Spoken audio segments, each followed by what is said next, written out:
আসসালামু আলাইকুম। সংবাদে আপনাদের সবাইকে স্বাগতম জানাচ্ছি আমি নুসরাত। শুরুতেই সংবাদ শিরোনাম।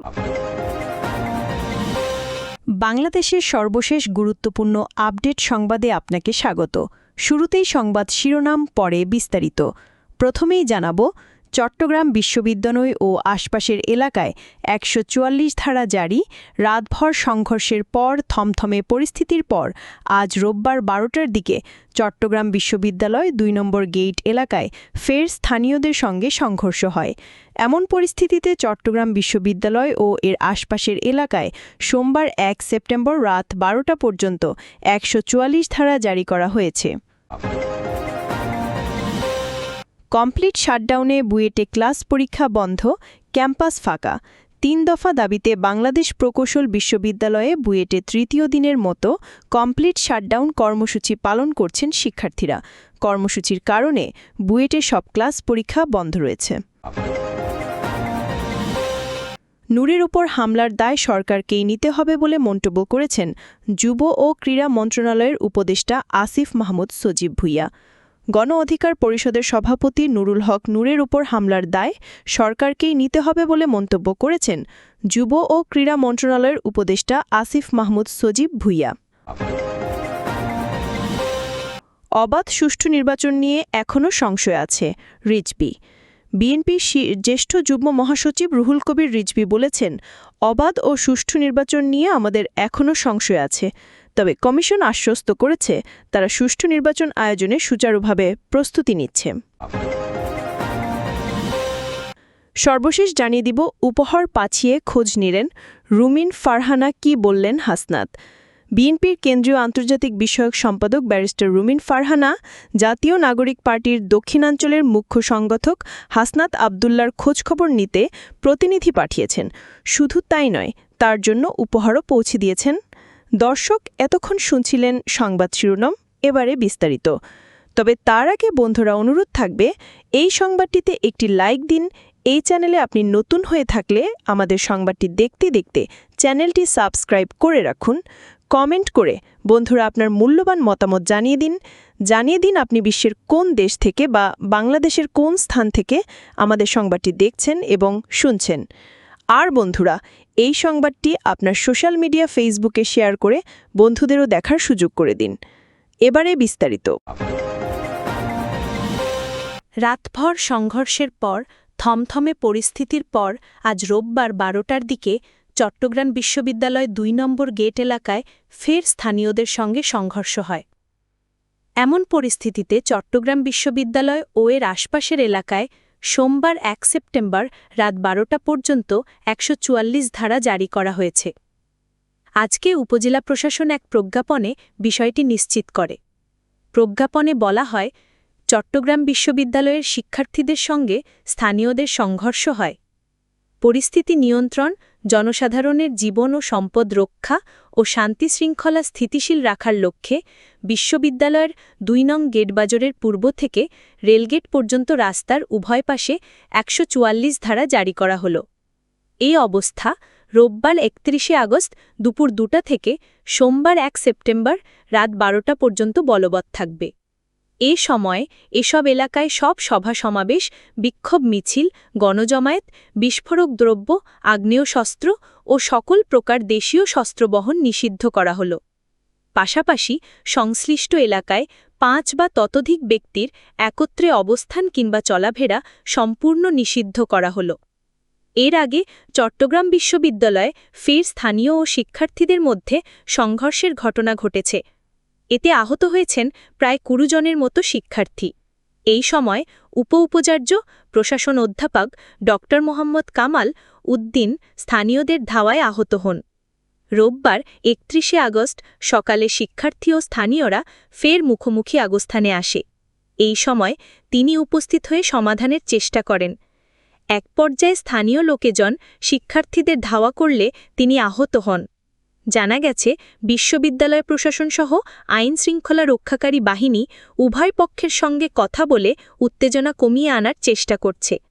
রোববার সকাল থেকে প্রধান ফটক বন্ধ করে 0 পয়েন্ট এলাকায় বিক্ষোভ শুরু করেন শিক্ষার্থীরা। এই সময় হামলায় জড়িতদের বিচার দাবি করেন তারা। এক পর্যায়ে ক্যাম্পাসের পাশে রাতের সংঘর্ষের স্থানে গেলে স্থানীয় লোকেজন লাঠিসোঁটা নিয়ে এগিয়ে আসেন। এতে উভয় পক্ষের মধ্যে উত্তেজনা দেখা দেয়। শনিবার রাত 11:30টার দিকে ২ নম্বর গেটের কাছে শাহাবুদ্দিন ভবন নামের একটি বাসায় বিশ্ববিদ্যালয় দর্শন বিভাগের প্রথম বর্ষের নারী শিক্ষার্থীকে দারোয়ান কর্তৃক মারধরের মাধ্যমে ঘটনার সূত্রপাত হয়। পরে সময়ে এই ঘটনার উত্তাপ ছড়িয়ে পড়ে ক্যাম্পাসে জুড়ে। বিশ্ববিদ্যালয়ের হলগুলো থেকে দলে দলে শিক্ষার্থীরা বেরিয়ে আসে ২ নম্বর গেটের দিকে। স্থানীয় ও প্রত্যক্ষদর্শী সূত্রে জানা গেছে, ভুক্তভোগী ওই মেয়ে শিক্ষার্থী রাত করে আসায় বাসার দরজা খুলতে অপারগতা জানান দারোয়ান। পরে ওই বাসার আরও কিছু মেয়ে শিক্ষার্থী এসে দরজা খোলার জন্য জোর করে। পরে গেট খোলার পর ওই দারোয়ান ও মেয়ে শিক্ষার্থীর মধ্যে হাতাহাতি হয়। এক পর্যায়ে ওই নারী শিক্ষার্থীর গায়ে হাত তোলেন দারোয়ান। ভুক্তভোগী শিক্ষার্থী বলেন, আমি রাত 11:20 বাসায় আসি, তখন গেট লাগানো ছিল। এমনিতে রাত 12টা পর্যন্ত বাসায় ঢোকা যায়। আমি অনেকক্ষণ ধরে ডাকছিলাম গেট খোলার জন্য, কিন্তু দারোয়ান গেট খুলতেছিলেন না। এক পর্যায়ে যখন আমার রুমমেটরা দরজা খুলতে তাকে বাধ্য করল, তখন তিনি আমার ওপর চড়াও হন, আমাকে মারধর করেন, আমার গায়ে হাত তোলেন, ঘাড়ে চড় মারেন। ৩ দফা দাবিতে বাংলাদেশ প্রকৌশল বিশ্ববিদ্যালয় বুয়েটে তৃতীয় দিনের মতো কমপ্লিট শাটডাউন কর্মসূচি পালন করছেন শিক্ষার্থীরা। কর্মসূচির কারণে বুয়েটে সব ক্লাস পরীক্ষা বন্ধ রয়েছে।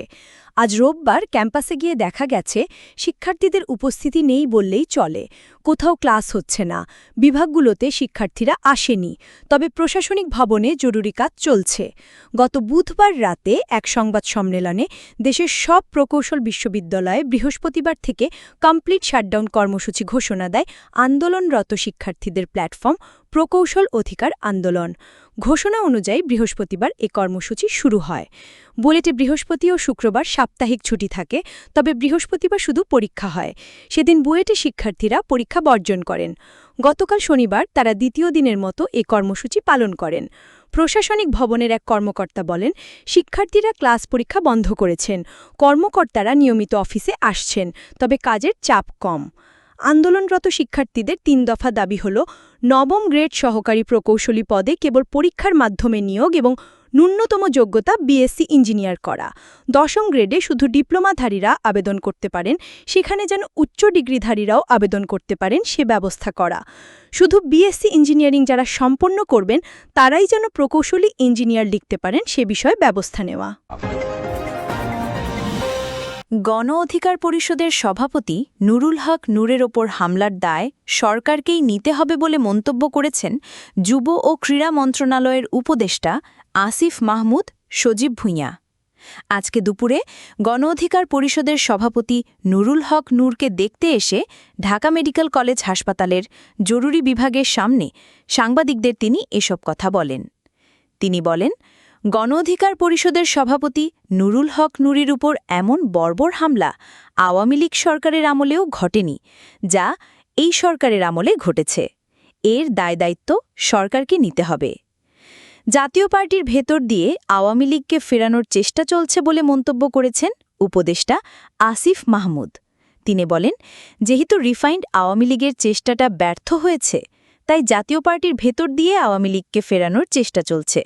জাতীয় পার্টি হচ্ছে একদম সুনির্দিষ্ট ও চিহ্নিত ফ্যাসিবাদী দল। আমরা দেখেছি বিগত সময়ে আওয়ামী লীগের এই ফ্যাসিবাদী সংসদকে বারবার বৈধতা দিয়েছে। ভারত থেকে প্রেসক্রিপশন এনে বাংলাদেশে তারা একটি কৃত্রিম সংসদ তৈরি করেছে, কৃত্রিম গণতন্ত্র দেখিয়েছে। এই চিহ্নিত ফ্যাসিবাদীদের কোনোভাবে যদি সমর্থন দেওয়া হয়, তাহলে সেটি যেমন সরকারের পক্ষ থেকে গ্রহণযোগ্য নয়, তেমনি জনগণের পক্ষ থেকেও ফ্যাসিবাদ বিরোধী রাজনৈতিক দলগুলো তার রুখে দাঁড়াবে বলে আমি প্রত্যাশা করি। তিনি বলেন, ইনক্লুসিভ নির্বাচনের নামে অনেকে চাইবে না যে আগামী বাংলাদেশে আওয়ামী লীগকে বাদ দিয়ে বা আওয়ামী লীগের স্ট্যাবলিশমেন্ট ছাড়া কোনো রাজনৈতিক কিংবা গণতান্ত্রিক সেটেলমেন্ট হোক। ফ্যাসিবাদ বিরোধী রাজনৈতিক দলগুলো যদি সরকারি দল ও বিরোধী দলে পরিণত হয়, তাহলে সেই সেটেলমেন্ট বাস্তবায়িত হয়ে যাবে। সেই জায়গা থেকে অনেকে নির্বাচন পেছানোর চেষ্টা করবে। তারা আওয়ামী লীগকে নানা ফরম্যাটে আনতে না পারলে সেটিকে বানচাল করার চেষ্টা করবে। আমরা মনে করি এ ধরনের সকল প্রচেষ্টা গণতান্ত্রিক ও রাজনৈতিক দলগুলো এবং সরকার রুখে দেওয়ার জন্য তৎপর রয়েছে। জাতীয় পার্টি নিষিদ্ধ করার প্রশ্নে আসিফ মাহমুদ বলেন, সরকার এ বিষয়ে এখনও কোনো অফিসিয়াল সিদ্ধান্ত নেয়নি, তবে সরকার ইতোমধ্যে স্টেকহোল্ডারদের সঙ্গে বৈঠকে বসেছে। আজও মাননীয় প্রধান উপদেষ্টা কয়েকটি রাজনৈতিক দল ও জুলাই অভ্যুত্থানের কয়েকটি সংগঠনের সঙ্গে বৈঠক করবেন। রাজনৈতিক দলগুলো এবং জনগণের পক্ষ থেকে যে বক্তব্য আসবে সে অনুযায়ী সরকার বিবেচনা করবে। গণ অধিকার পরিষদের পক্ষ থেকে সেনাবাহিনীর বিরুদ্ধে অভিযোগ প্রসঙ্গে তিনি বলেন, সরকার একটি শক্তিশালী তদন্ত কমিটি গঠনের বিষয়ে ভাবছে।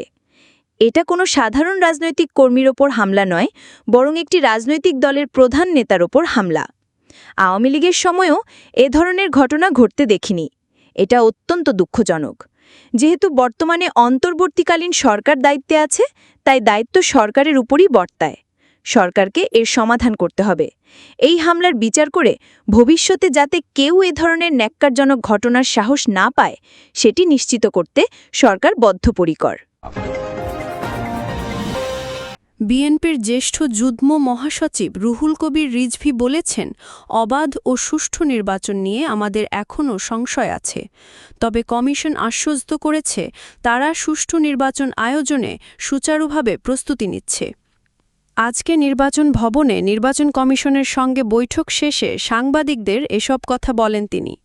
রুহুল কবির রিজভী বলেন, গণপ্রতিনিধিত্ব আদেশ, আরপিও এবং সীমানা পুনর্নির্ধারণ নিয়ে আলোচনা হয়েছে। প্রবাসীদের ভোটের ব্যাপারে কথা হয়েছে। সীমানা পুনর্নির্ধারণের সামগ্রিক বিষয়ে আমরা কথা বলেছি। কোনো নির্দিষ্ট আসন নিয়ে আলোচনা হয়নি। তিনি বলেন, অবাধ ও সুষ্ঠু নির্বাচন নিয়ে আমাদের এখনও সংশয় আছে। কমিশনের প্রস্তুতি জানতে চেয়েছি। প্রশাসনের বিভিন্ন স্তরে দোষরা এখনও আছে। তারা নির্বাচনে প্রতিবন্ধকতা সৃষ্টি করার চেষ্টা করবে। এ নিয়ে কমিশনের প্রস্তুতি কী তা জানতে চেয়েছি। তবে কমিশন আশ্বস্ত করেছে তারা সুষ্ঠু নির্বাচন আয়োজনে সুচারুভাবে প্রস্তুতি নিচ্ছে।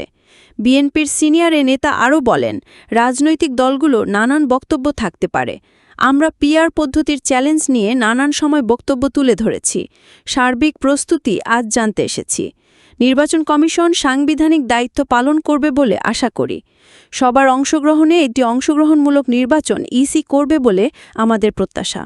এক প্রশ্নের জবাবে তিনি বলেন, কে নিবন্ধন পাবে কে পাবে না এটা কমিশনের উপর নির্ভর করে। বিএনপির কেন্দ্রীয় আন্তর্জাতিক বিষয়ক সম্পাদক ব্যারিস্টার রুমিন ফারহানা জাতীয় নাগরিক পার্টি এনসিপির দক্ষিণাঞ্চলের মুখ্য সংগঠক হাসনাত আবদুল্লার খোঁজখবর নিতে প্রতিনিধি পাঠিয়েছেন। শুধু তাই নয়, তার জন্য উপহারও পৌঁছে দিয়েছেন। আজকে রাতে ব্রাহ্মণবাড়িয়ার বিজয়নগরের ছতরপুর স্কুল মাঠে আয়োজিত উঠান বৈঠকে প্রধান অতিথির বক্তব্যে এ তথ্য জানান হাসনাত আবদুল্লা। উল্লেখযোগ্য বিষয় হল, ব্যারিস্টার রুমিন ফারহানার পৈতৃক বাড়ি এই উপজেলার ইসলামপুর গ্রামে অবস্থিত। হাসনাত আবদুল্লা বলেন, রুমিন ফারহানার সঙ্গে আমাদের কিছু মনোমালিন্য ছিল। তবে আমরা তার এলাকায় আসছি খবর পেয়ে তিনি লোক পাঠিয়ে আমাদের খোঁজখবর নিয়েছেন এবং উপহারও পাঠিয়েছেন। রাজনীতিতে এটি একটি ইতিবাচক বার্তা, যা অবশ্যই স্বাগত জানানো উচিত। তিনি বলেন, আমরা ২০২৪ পরবর্তী বাংলাদেশে কোনো ধরনের সহিংসতা দেখতে চাই না। ভিন্ন মত গণতন্ত্রের শক্তি, আর সহিংসতা গণতন্ত্রের শত্রু। কেউ যদি আক্রোশ প্রকাশ করে আমরা তার জবাব দেব গণতান্ত্রিকভাবে, আর কেউ ইতিবাচক বার্তা দিলে তা অবশ্যই গ্রহণ করা উচিত। রুমিন ফারহানার ব্যক্তিগত সহকারী জাকির হোসেন শুভ উপহার পাঠানোর বিষয়টি স্বীকার করেছেন। তিনি বলেন, দলীয় কর্মীরা এনসিপি নেতাদের খোঁজ খবর নিয়েছেন এবং তাদের জন্য ছানামুখী পাঠানো হয়েছে। রাজধানীর বিজয়নগরের আসন পুনর্বিন্যাসকে কেন্দ্র করে গত ২৪ আগস্ট প্রধান নির্বাচন কমিশনারের কার্যালয়ে বিএনপি ও এনসিপির নেতাকর্মীদের মধ্যে মারামারির ঘটনা ঘটে। বিএনপি নেত্রী রুমিন ফারহানা অভিযোগ করেন, শুনানির সময় তাকে ধাক্কা দিয়ে ফেলে দেওয়ার চেষ্টা করা হয়েছে। অন্যদিকে এনসিপির কেন্দ্রীয় নেতা ও বিজয়নগরের বাসিন্দা মোহাম্মদ আতাউল্লাহ অভিযোগ করেন, রুমিন ফারহানা ও তার সমর্থকদের হাতে তিনি আক্রমণের শিকার হয়েছেন। ঘটনার পর এনসিপি নেতা হাসনাত আবদুল্লাহ রুমিন ফারহানাকে বিএনপির আওয়ামী বিষয়ক সম্পাদক বলে কটাক্ষ করেন। এর জবাবে রুমিন ফারহানা হাসনাতের কয়েকটি পুরনো ছবি প্রকাশ করে লেখেন, এই সেই ফকিন্নির বাচ্চাটা না, বিষয়টি নিয়ে রাজনৈতিক মহল ও সামাজিক যোগাযোগ মাধ্যমে ব্যাপক আলোচনা ও সমালোচনা হয়। পরে অবশ্য রুমিন ফারহানা স্বীকার করেন, তার ব্যবহৃত অনাকাঙ্ক্ষিত শব্দচয়নে কেউ কষ্ট পেয়ে থাকলে তিনি দুঃখিত।